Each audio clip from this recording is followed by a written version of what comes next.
1992 में ये बताया गया कि ये politics, this country will be ruled by the Hindus, number 1। 2002 में ये साबित किया गया कि Muslims and Christians, specifically Muslims and Christians, are not the citizens of this country and they are permanently thrown into a stage of threat and insecurity.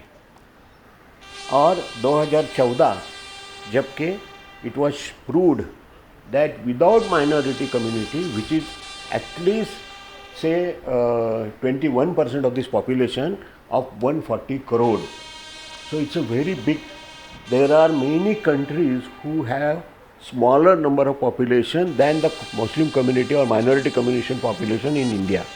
तो आप समझ सकते हैं कि एक बड़े देश में बहुत से एक छोटे देश की तादाद में रहे हुए लोगों को आपने ये बता दिया कि बिना आपके किसी भी किस्म के सपोर्ट के बिना हम लोग अपना राज बना सकते हैं। मैं नरेंद्र दामोदर दास मोदी ईश्वर की शपथ लेता हूं कि क्या महाराष्ट्र में कभी सांप्रदायिक हिंसा इसके पहले हुई नहीं थी? हुई तो थी, लेकिन 1992 के पहले वाली हिंसा शहरों तक सीमित थी। लेकिन 2022 के बाद एक नई चीज देखने मिली। सांप्रदायिकरण का प्रयोग अब गांव-गांव में हो रहा था। So how do they operate? You know, the public events are the events like I mentioned to you, which are gatherings. It could be in the Konkan area, it could be in the Vidarbha area, it could be in Western Maharashtra like we are seeing in Satara, Kolhapur, Sholapur, it could be in Baramati, it could be in Ratnagiri, but it's tiny events, okay? They began with not very large events, maybe a few hundred, maybe a couple of thousand. That is what local people told us. And then of course sometimes they swell to 15,000 because as they are allowed. It is actually the culture of impunity that is allowing this to happen. लेकिन गाँव में सांप्रदायिकता का जहर फैलाना इतना आसान नहीं था। इसका कारण है यहाँ की गाँव रचना, जिसके तहत मुस्लिम नागरिकों को भी उनके काम के हिसाब से समाज में एक स्थान था। यहाँ पर मुसलमानों की आदरिंग करना आसान नहीं था। अभी हम देखते हैं कि महाराष्ट्र में अलग अलग जगह मोर्चे निकल रहे हैं। उसके बाद महाराष्ट्र में लव जिहाद का इशू भी बहुत जगह चल रहा है, उसके बारे में बात हो रही है, उसके भी आधार पर मोर्चे निकल रहे हैं। तभी ये औरंगजेब का जो स्टेटस है ये भी मुद्दा चल रहा है। तो इस तरह से एक तरह से मुसलमानों की जो नकारात्मक प्रतिमा है उसको ही ज़्यादा उजागर हो रहा है। इतिहास के जो नैरेटिव्स शिवाजी महाराज के इतिहास के साथ जुड़े हुए हैं उसमें हमें दिखाई देता है कि जो राइट विंग हिस्टोरियन है वो शिवाजी महाराज का पूरा संघर्ष जो है वो मुसलमानों के खिलाफ है, इसी तरह से ज़्यादा उसको दिखाने की कोशिश करते हैं। कोल्हापुर में दंगों के पीछे एक संस्था का नाम बार बार सामने आया। वो संस्था है शिव प्रतिष्ठान। इस संस्थान के अध्यक्ष है संभाजी भिड़े। इनका असली नाम मनोहर कुलकर्णी है, लेकिन सालों से ये संभाजी के नाम से जाने जाते हैं। संभाजी भिड़े अक्सर 15 से 25 साल के युवकों को अपने साथ लेकर काम करते हैं। विजय पाटिल एक ऐसे ही युवक थे जो भिड़े के साथ जुड़े रहे। कईयों का कहना है कि विजय एक ज़माने में भिड़े के राइट हैंड हुआ करते थे। विजय ने हमें शिव प्रतिष्ठान के काम करने के तरीकों से रूबरू कराया। ते आमचं वय जास्त नव्हते, 15-16 वर्ष वय होते आणि ते जे काही बोलत होते त्याचा प्रभाव आमच्यावर व्हायचा। त्याचा प्रभाव एवढा व्हायचा की आम्ही स्वतःला संभाजी भिडे समजायचो। मग त्यानंतर आम्ही 1995 नंतर आम्ही त्यांच्या गडकोट महिमा वगैरे करायला लागलो, त्यांच्या संपर्कात राहू लागलो, त्याच्या विचाराचा प्रसाराने प्रचार करायला लागलो की आजूबाजूला जी खेडे होती तिकडे जायचं, तरुणांना एकत्र करायचं आणि त्यांना सांगायचं की हिंदुत्वात कसा महत्त्वाचा आहे आणि आपल्यावर मुस्लिम लोक कशा प्रकारे अत्याचार करत आहे आणि मुस्लिम लोकांना कशा प्रकारे राजाश्रय मिळत आहे आणि आपली न्याय बाजू असताना सुद्धा काँग्रेसचे लोक आपला तिरस्कार करत आहेत. शिवाजी महाराजांची शिवजयंती कधी साजरी करत नाहीत, संभाजी महाराजांची संभाजी जयंती कधी साजरी करत नाहीत, संभाजी महाराजांची जयंती कधी साजरी करत नाहीत, संभाजी महाराजांचा ज्यावेळी देहांत झाला तो बलिदान कधी साजरा करत नाहीत. त्यामुळे त्यावेळी काँग्रेसचे लोक आम्हाला एक नंबरचे शत्रू वाटायचे, त्यावेळी पुरोगामी लोक आम्हाला एक नंबरचे आमचे शत्रू वाटायचे. आणि जे हिंदुत्वाचा विचार मानणारे संभाजी भिडे ते त्यावेळी आम्हाला प्रिय झाले. त्यावेळी RSSचा एवढा बोलबाला नव्हता, पण शिवप्रतिष्ठानचा त्यावेळी जास्त बोलबाला होता. आणि आम्ही झोकून घेऊन काम करायचो, तरुणांना एकत्र करायचं, गडकोट मोहिमा काढायचो, दुर्गा दौड म्हणून नवरात्रीत 9 दिवस दुर्गा दौड असायचे ती करायचे. नवरात्रि में दुर्गा माता दौड़ होती थी. ये मैं कॉन्ट्रास्ट में बताना जानबूझ कर चाहता हूँ कि महाराष्ट्र मतलब ये एरिया जो है सांगली, मिरज, कोल्हापुर, ये सारा जो एरिया है यहाँ पे गणेशोत्सव भी होता है. लेकिन गणेशोत्सव में बहुत जगह मुसलमानों का भी पार्टिसिपेशन होता था. लेकिन ये जो इनकी संगठन की तरफ से चलाया जाता था तो वो एक्सक्लूसिवली इसके अंदर मुसलमान कहीं नहीं होते थे.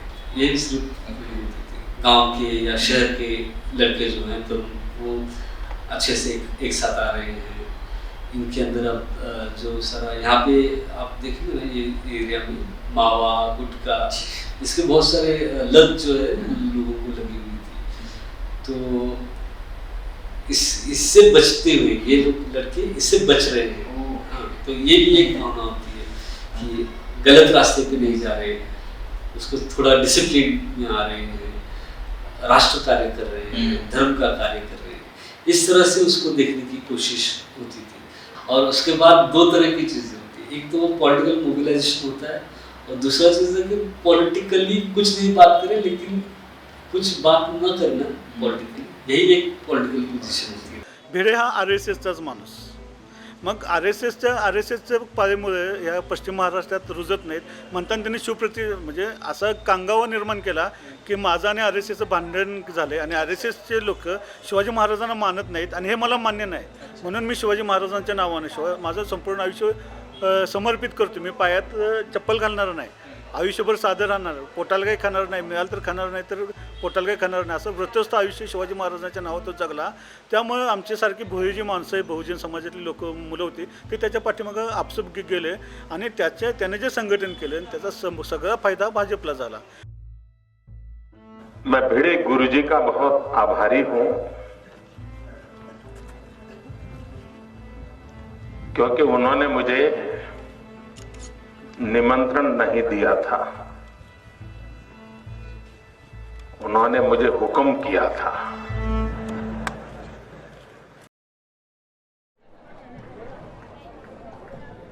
महाराष्ट्र में हिंसा आइसोलेशन में नहीं घट रही. इन घटनाओं का सीधा संबंध देश भर की राजनीति से था.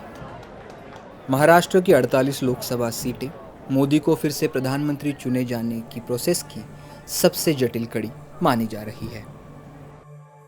इतनी सांप्रदायिकता फैलाने के बावजूद यशवंत देशमुख के सी वोटर के एक सर्वे के बाद पता लगा कि एकनाथ शिंदे को साथ लेने के बाद और राज्य में सरकार गिराने के बाद भी भाजपा और सहयोगियों की स्थिति काफ़ी खराब है.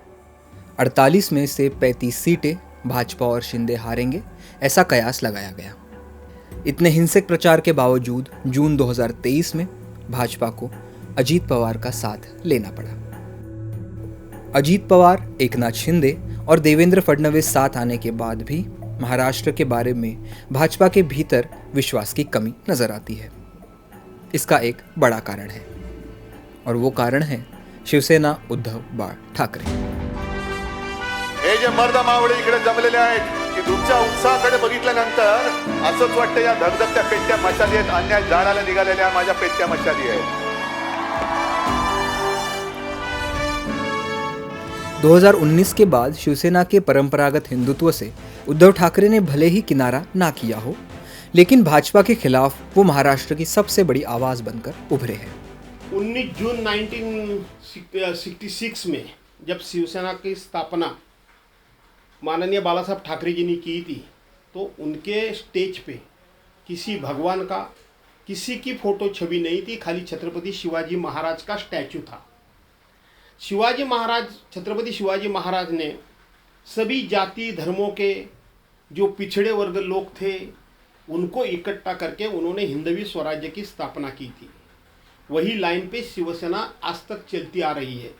बीच में थोड़ी बहुत बिगड़ गई थी, बीच में थोड़े बहुत हमारे ऊपर उंगली उठाई जा रही थी, क्योंकि हमारी दोस्ती भारतीय जनता पार्टी के साथ में थी। लेकिन जब से भारतीय जनता पार्टी के साथ में कि हमारी दोस्ती टूट गई और उद्धव साहब ठाकरे जी को महाराष्ट्र की जनता ने मुख्यमंत्री के रूप में देखा, तो उन्हें सभी जाति धर्मों के, खास करके मुस्लिम भाइयों को भी लगने लगा है कि छत्रपति शिवाजी महाराज ने सभी जातियों का, सभी धर्मों का, उनके धर्म ग्रंथों का आदर किया। उसी लाइन पे चलने वाले उद्धव साहब ठाकरे जी है। छोटे मोटे जो वर्ग है, जिनका कोई समाज में बहुत सारा जनाधार नहीं है, वो शिवसेना की ताकत है। तो उद्धव जी के बारे में महाराष्ट्र में बहुत पॉजिटिव थिंकिंग और बहुत पॉजिटिव वेव्स महाराष्ट्र में आए हुए हैं। उसका फ़ायदा इंडिया को जरूर होगा, इंडिया अलायंस को होगा। कोल्हापुर की दंगल देखो, जलगांव की दंगल देखो, अकोला की दंगल देखो, नासिक त्र्यंबकेश्वर की दंगल देखो, या तो मुंबई में एक कोने में हुई दंगल देखो। वो दंगल आगे नहीं कहीं गई, वही के वही ख़त्म हो गई। जहाँ शुरू हो गई वही के वही ख़त्म हो गई। इसका मतलब सभी समाज के लोग अभी होशियार हो गए हैं।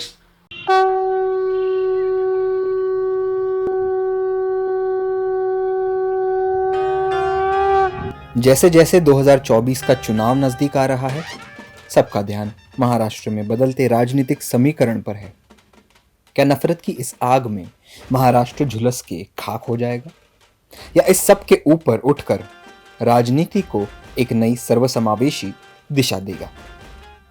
ये आने वाला वक्त ही बताएगा। लेकिन एक बात जरूर है, 48 सीटों वाला ये राज्य देश के राजनीतिक भविष्य के फैसले की सबसे जटिल कड़ी है।